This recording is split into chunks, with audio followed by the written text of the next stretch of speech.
Tim SAR gabungan berpacu dengan waktu untuk mengevakuasi para korban ambruknya bangunan pesantren di Buduran, Jawa Timur. Pasalnya, hingga memasuki hari keempat, masih banyak santri yang dinyatakan hilang.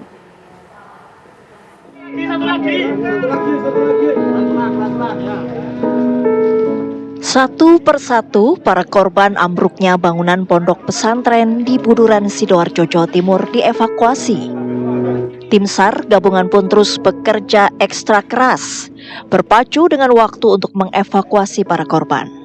103 orang berhasil ditemukan dalam keadaan selamat.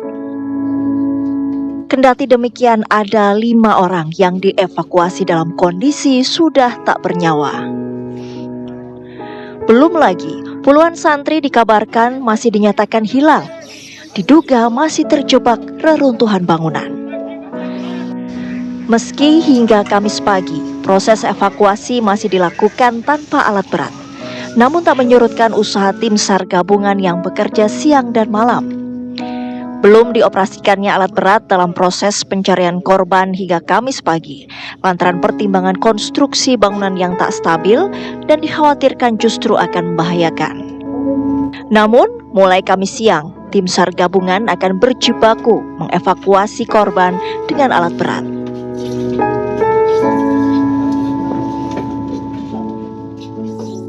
Nah, langkah selanjutnya, karena dari mulai tadi malam setelah penemuan yang terakhir dalam kondisi selamat, itu kami rapat koordinasi tim gabungan menyatakan bahwa dengan menggunakan alat-alat yang canggih, ada yang menggunakan drone thermal ya, atau secara teknis nanti Pak Prejen menjelaskan, itu secara ilmu pengetahuan itu tidak lagi ditemukan tanda-tanda kehidupan ya.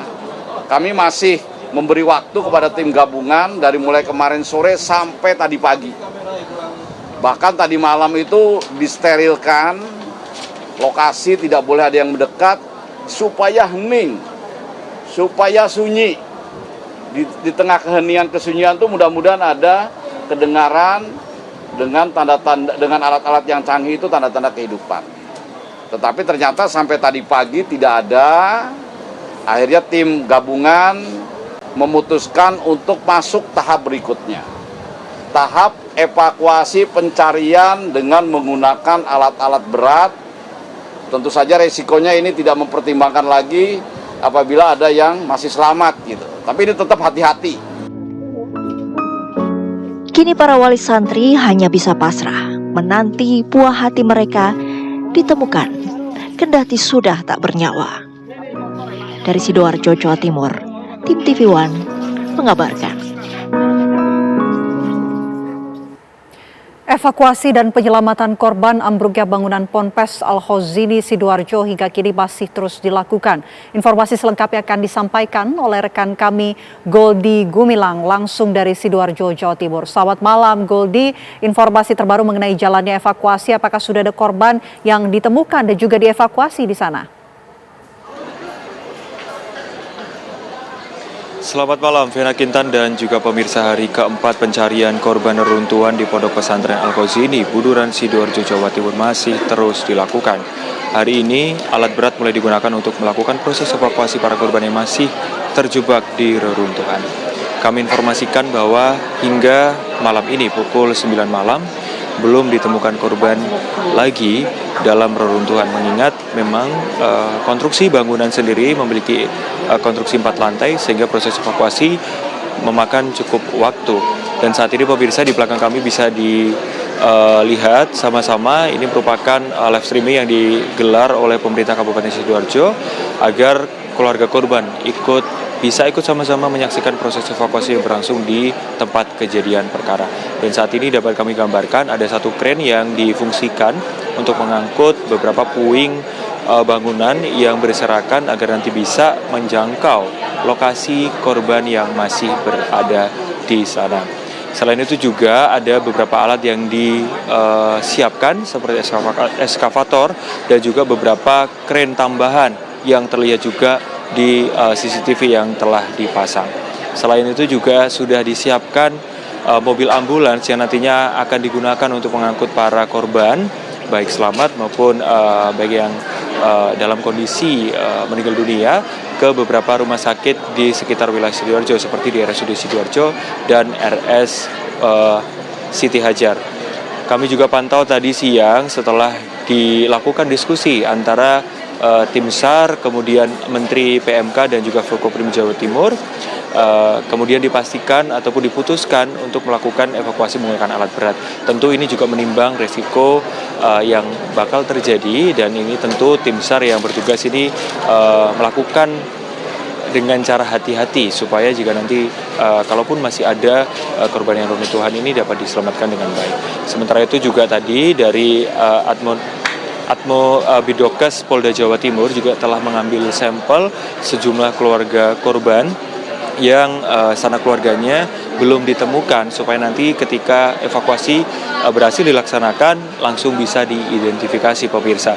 Mengingat data yang kami pantau barusan tadi, ini masih ada 58 korban dalam daftar pencarian. Dijelaskan pula bahwa proses evakuasi ini akan dilakukan dengan tahap pembersihan dulu di bagian atas puing-puing, mengingat lokasi kejadian atau lokasi yang diperkirakan banyak terdapat korban ini di lantai pertama pemirsa. Dan untuk rubuhnya ini sendiri adalah 4 lantai, sehingga yang dibersihkan puing-puing dari lantai 2 dan juga dari lantai 3. Sejauh ini pemirsa, keluarga korban masih terus menunggu supaya proses evakuasi dapat berjalan dengan secepatnya dan juga dapat berjalan dengan baik supaya mereka segera dapat menemukan keluarganya dan juga dapat mendapatkan informasi terbaru. Selain itu juga pasokan logistik untuk para keluarga korban di sini juga silih berganti terpenuhi. Di belakang kami ini merupakan posko logistik yang dimana setiap hari memproduksi makanan. Sementara untuk beberapa posko lainnya seperti posko pendataan, kemudian di sini juga ada posko Basarnas dan juga posko BPBD. Kami ceritakan sedikit terkait dengan kegiatan hari ini, bahwa proses evakuasi dimulai sekitar pukul 11.30. Tadi dilakukan hingga sekitar pukul 5:30, kemudian sempat berhenti ketika azan maghrib, kemudian dilanjutkan sampai malam ini pemirsa. Dan di belakang ini bisa pemirsa saksikan bersama-sama bahwa keluarga korban juga ikut sama-sama menyaksikan. Kalau saya pantau langsung ya pemirsa, ini sebagian besar yang puing-puing bagian atas seperti bambu dan lain sebagainya sudah diangkut, sehingga tinggal bagian-bagian yang besar yang membutuhkan untuk di-crane dan juga diangkut. Di depan dari lokasi kejadian ini juga disediakan beberapa truk untuk mengangkut puing-puing bangunan tersebut. Sementara itu juga terkait dengan data pemirsa, sejauh ini masih sama dengan data kemarin yang telah berhasil dievakuasi ataupun terdata berjumlah 108 korban dengan rincian 5 korban meninggal dunia dan beberapa korban masih dirawat di beberapa rumah sakit, baik yang mengalami luka ringan maupun yang mengalami luka berat.